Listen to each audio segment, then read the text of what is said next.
Usai mendaftar sebagai bacawa pres Prabowo Subianto, status keanggotaan Gibran Rakabuming Raka di PDI Perjuangan menuai polemik. Sekjen PDI Perjuangan bilang Gibran sudah pamit, tapi belum mengembalikan kartu tanda anggota.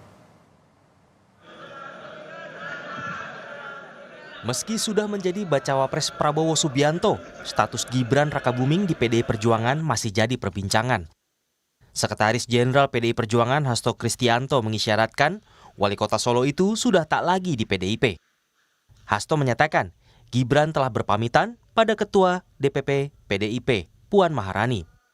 Bahkan, Ketua DPC Kota Solo FX Rudi pun sudah menemui Ketua Umum Megawati Soekarno Putri dan menjelaskan soal pamitnya Gibran. Ini sekarang Pak Rudi Solo kemarin sudah melaporkan kepada Ibu Ketua Umum karena Mas Gibran dulu diberikan KTA melalui DPC Solo. Dan kemudian Mas Gibran kan sudah pamit kepada Mbak Puan. Sudah pamit, kalau pamit itu kan artinya tahu kan? Kan sudah pamit, jadi sudah pamit. Kalau sudah pamit itu kan sudah gamblang, sudah ceto welo-welo ya. Sementara itu Ketua DPP PDI Perjuangan Ahmad Basarah menilai pilihan Gibran mendampingi Ketum Gerindra Prabowo sebagai bentuk pembangkangan terhadap arahan Ketua Umum PDIP Megawati Soekarno Putri. Sebagai elit partai, Gibran harusnya patuh pada arahan Ketua Umum yang menetapkan Ganjar Pranowo sebagai calon presiden. Ketika Mas Gibran kemudian keluar dari skema keputusan yang sudah diambil oleh Ibu Megawati Soekarno Putri dan bahkan mencalonkan diri sebagai bakal calon wakil presiden di luar garis keputusan partai, maka secara konstitusi partai, secara aturan partai, dia telah melakukan pembangkangan. Maka ketika Mas Gibran mengambil keputusan keluar dari garis keputusan politik Pilpres 2024 dengan mencalonkan dirinya sebagai bakal calon wakil presiden, secara etika politik, bahkan bukan hanya keluarga besar PDI Perjuangan, bahkan rakyat banyak pun telah menilai bahwa Mas Gibran dengan sengaja ingin keluar dan atau bahkan telah keluar dari keanggotaan PDI Perjuangan sendiri. Jadi, lalu apa respons Gibran soal keanggotaannya di PDIP? Putra sulung Presiden Jokowi ini hanya menyebut akan mengatur ulang jadwal bertemu dengan Ketua DPC PDI Perjuangan Kota Solo FX Hadi Rudiatmo. Sama Pak Rudi kapan, Mas? Ya nanti dijadwalkan ya. Pekan depan, Mas. Aduh ngetot kene takone ya kuwi terus to, Mbak. Nah, soalnya di Besok aku mlebu kantor mbok takonke. Nanti kami atur ya. Keputusan Gibran menerima pinangan Prabowo kini jadi perbincangan publik, sebab dinilai melanggengkan dinasti politik. Menurut Guru Besar Fakultas Hukum Universitas Hasanuddin, Hamid Awaludin, jalur kilat politik Gibran yang merupakan anak presiden menimbulkan dugaan abuse of power. Hamid menilai setidaknya perlu ada jeda waktu antara kepemimpinan orang tua dan anaknya, seperti halnya sejumlah pemimpin terah politik di negara lain. Lalu kita ke Filipina, negara tetangga kita. Corazon Aquino menjadi presiden, lalu diganti oleh Aquino Junior. Ya, itu butuh waktu sekian tahun setelah ibunya meninggal. Ferdinand Marcos meninggal, kemudian Ferdinand Marcos Junior atau Bongbong mengganti menjadi presiden itu setelah 30 tahun. Apa yang ingin saya katakan di sini? Sederhana. Tidak ada kecurigaan kita bahwa ada abuse of power dalam rangka menjaga kesinambungan dinasti. Sebab orang tua mereka sudah tidak ada di power. Baru anaknya naik. Jadi anaknya ini tidak dikarbit oleh kekuasaan. Anaknya tidak dipaksa naik oleh tita tahta kekuasaan. Hingga kini, Gibran tak pernah menyampaikan secara detail soal status keanggotaannya di PDIP setelah mendaftar Pilpres. Gibran hanya menyebut sudah bertemu dengan Ketua DPP PDI Perjuangan Puan Maharani dan Ketua TPN Ganjar Mahfud Arsyad Rashid. Sebelum ia mendaftar sebagai bakal calon wakil presiden mendampingi Prabowo Subianto. Tim Liputan, Kompas TV. Pasca mendaftar Pilpres maju bersama Prabowo, Gibran Rakabuming Raka tidak kunjung mengundurkan diri dari PDI Perjuangan. PDIP juga enggan memecat Gibran. Apa yang menjadi pertimbangan PDI Perjuangan yang terkesan wait and see dengan manuver Gibran? Kami bahas bersama Direktur Eksekutif Indonesian Presidential Studies, Nyarwi Ahmad. Selamat malam, Bung Nyarwi. Selamat malam, Cindy. Baik, ini saling tunggu ya antara PDI Perjuangan dan Gibran. Menurut Anda mengapa dua-duanya saling menunggu, saling bermain menunggu? Gibran menunggu langkah PDI Perjuangan juga menunggu Gibran. Ya, saya kira misalnya kita bahas dari sudut Gibran dulu ya. Bagaimanapun gitu sulit bagi Gibran yang Ya, lahir dan besar bersama PDIP yang dicalonkan sebagai wali kota dan juga sebagai anak kandung Presiden Jokowi yang juga besar dengan PDIP secara berperiode-periode ya dari era wali kota, gubernur, presiden 2 kali.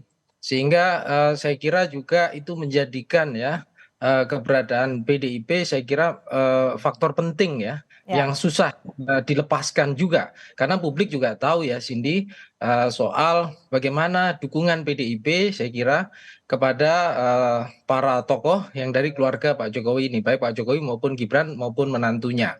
oke, Itu dari perspektif PDIP dan keluarga Gibran dan keluarga Pak Jokowi. Nah, yang kedua dari perspektif PDIP, kalau dikatakan begini, PDIP kan dalam posisi yang juga partai yang saat ini sedang ada mendukung dalam pemerintahan Pak Jokowi ya dan ya, kan secara legal ketika mengajukan dalam Pilpres 2019 lalu gitu ya.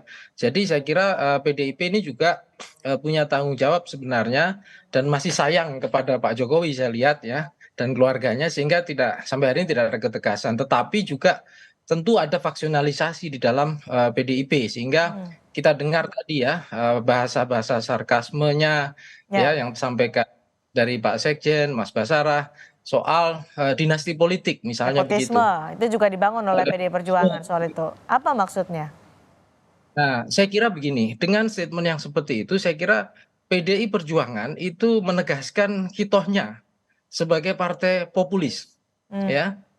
Dan ini bagus juga gitu dalam artian selama 2 periode kan PDI Perjuangan ini ada dalam pemerintahan yang kadangkala tentu saja di dalam pemerintahan itu ada kelemahan-kelemahan yang menjadikan masyarakat atau publik gitu mungkin juga ada yang beberapa yang kritis yang sebenarnya konstituen PDIP sehingga PDIP kembali ke jalur populis dan itu sudah beberapa kali saya lihat ya Bu Mega menyampaikan harus dekat dengan rakyat, harus kembali bersama rakyat, menyuarakan kepentingan rakyat dan lain-lain. Jadi dengan misalnya penegasan ya kritik pada dinasti ya, potensi abuse of power di situ gitu ya. Jadi karakter PDIP yang membawa semangat demokrasi gitu oke, dan juga populisme bersama rakyat gitu, ya. itu menurut saya kembali menguat ya. PDIP itu kira-kira dalam kondisi seperti ini itu kembali sebagai menegaskan dirinya sebagai Oke, partai baik. wong cilik Nah, ya. Kalau tapi kalau dinasti kalau partai wong gede gitu ya, ya di Sindi ya. Bung Nyarwi, tapi Jadi kalau sampai mendiamkan Gibran karena statusnya saat ini masih menjadi kader PDI Perjuangan meskipun maju sebagai bacawa pres Prabowo Subianto, apakah ini artinya PDI Perjuangan main dua kaki? Bisakah dikatakan itu?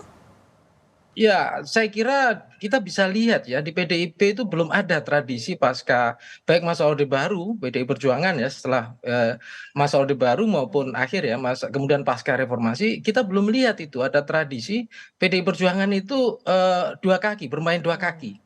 Jadi saya sendiri ragu kalau misalnya ada asumsi bahwa PDI Perjuangan dalam Pilpres 2024 ini Ya, itu main 2 kaki dalam arti by design bahwa ada elit-elit yang punya kedekatan gitu ya dan istilahnya rasa kekeluargaan gitu misalnya tadi Mbak Puan dengan Mas Kaisang misalnya ya, Mas Gibran gitu ya dan keluarga Pak Jokowi itu hal yang wajar ya karena kan relasi yang juga terjalin cukup lama tetapi sebagai organisasi saya kira gitu PDIP ini juga di dalamnya ada dinamika penegasan dan tekanan dari para kader dan para pimpinan yang ada di sana DPP dan ke bawah juga ya. itu untuk mengembalikan fitrahnya sebagai partai yang menegakkan demokrasi Baik. ya Karena kan berbeda sikap ketika dengan Budiman Sujatmiko dengan dengan Gibran Rakabuming Raka. Budiman langsung dipecat ketika menunjukkan dukungannya kepada Prabowo Subianto. Gibran maju bacawa pres masih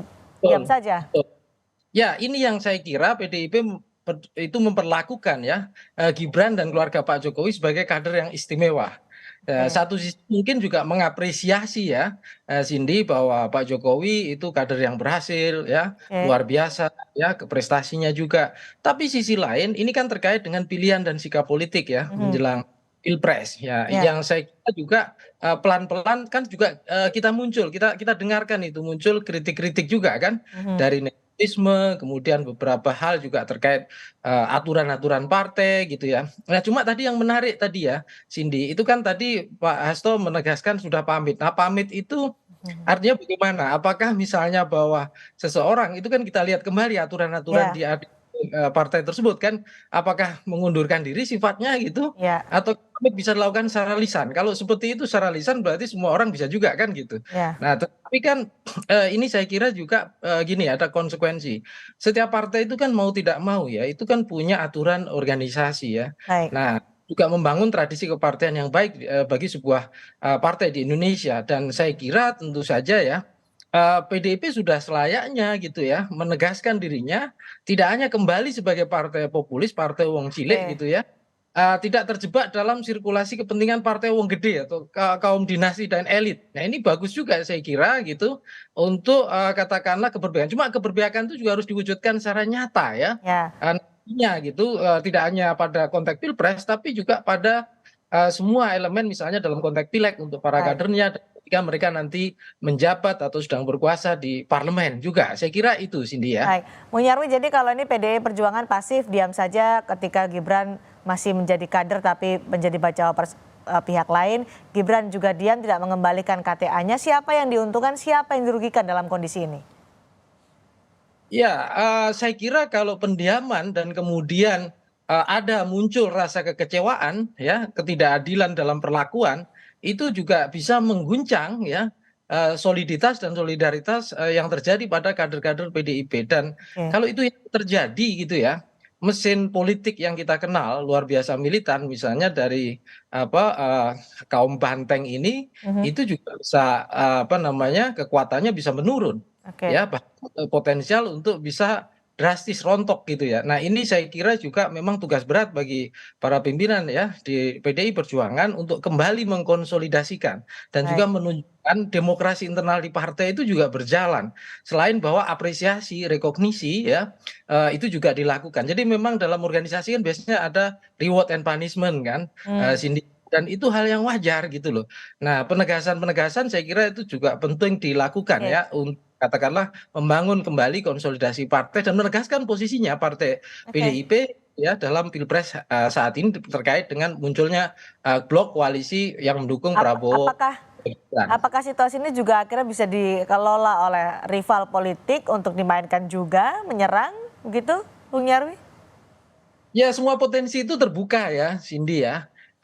Tentu saya kira juga blok partai koalisi yang mungkin saat ini mengusung Pak Prabowo dan Mas Gibran itu saya kira juga punya argumen ya. Karena kan tradisi partai di satu tempat beda dengan aturan juga di partai yang lain. Contoh kalau itu misalnya Golkar, nah Golkar sudah ada banyak tradisi di mana dalam berbagai pilpres gitu Golkar tuh bisa menempatkan kadernya di Baik. beberapa tempat gitu. Nah, tapi kan itu mungkin itu juga tidak terjadi pada PDIP yang kita tahu seperti itu. Jadi saya kira ya potensi-potensi isu soal, tapi ini diskusinya akan sehat ya karena terkait dengan seberapa pantaskah gitu ya misalnya dinasti politik nepotisme muncul dalam alam demokrasi kita pasca reformasi gitu, potensi abuse of power gitu, memang belum abuse of power. Baik. Tetapi Baik. potensi itu kan ada kemungkinan tadi sampaikan Pak Profesor Hamid Awaludin itu juga bisa muncul gitu loh Cindy. Nah, siapa yang bisa mengontrol itu gitu Baik. ketika gelanggang permainan itu tidak equal ya, tidak setara gitu kira-kira Oke, begitu. semakin panas menjelang nanti Pilpres 2024, 4 bulan lagi. Ya, Terima kasih Bung Nyarwi sudah berbagi pandangan di Sapa Indonesia malam hari ini. sama-sama.